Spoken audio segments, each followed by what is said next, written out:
Abram's big journey, and God's great promise. Hello there, friends. I am Lumina, and I'm so happy you've joined me for another light-filled story from the Bible. In our last chapter, people were scattered across the earth. Today, we meet a man named Abram. One day, God spoke to Abram and gave him a very big command. Leave your country, your people, and your father's household, and go to the land I will show you. God promised to make Abram into a great nation and to bless the whole world through him. Now, Abram was 75 years old.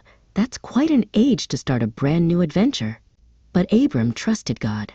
He went to his wife Sarai and told her the news. Even though they didn't know exactly where they were going, they began to pack their things. They gathered their tents, their clothes, and all their belongings, ready to follow where God led them. It wasn't just Abram and Sarai on this trip. Abram's nephew, Lot, decided to go with them too.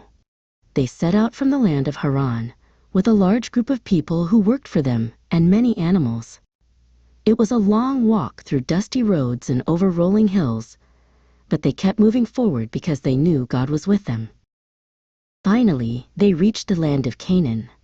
As they traveled through the land to a place called the Great Tree of Moreh at Shechem, God appeared to Abram again. God made a wonderful promise.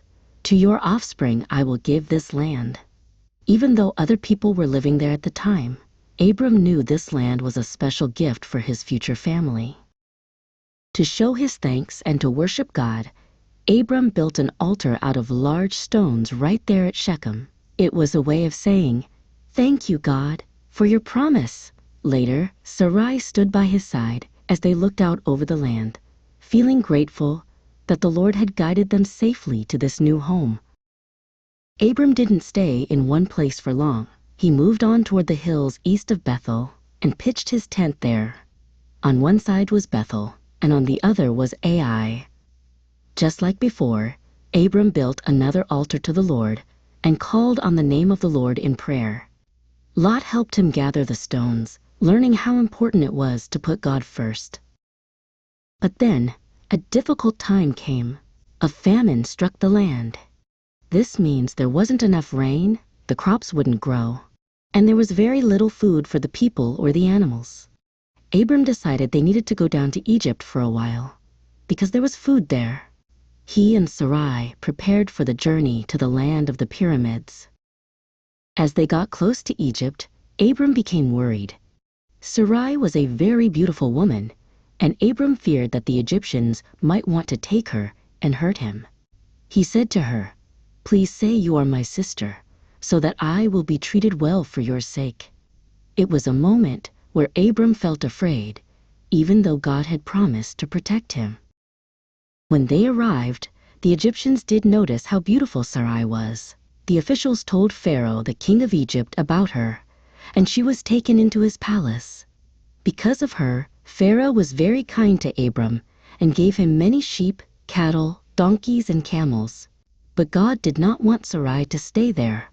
He sent terrible diseases on Pharaoh and his whole household because of Sarai. Pharaoh soon realized why these troubles were happening. He called for Abram and asked, "What have you done to me? Why didn't you tell me she was your wife?" Pharaoh told Abram to take Sarai and go. He even ordered his men to make sure Abram left safely with everything he owned, including all the animals and riches he had received. Abram, Sarai, and Lot left Egypt and headed back toward the land God had promised them. They had many more adventures ahead, but they learned that God always keeps his promises, even when things get scary. The lesson for us is that when God calls us to do something, we can trust him completely because he is always watching over us.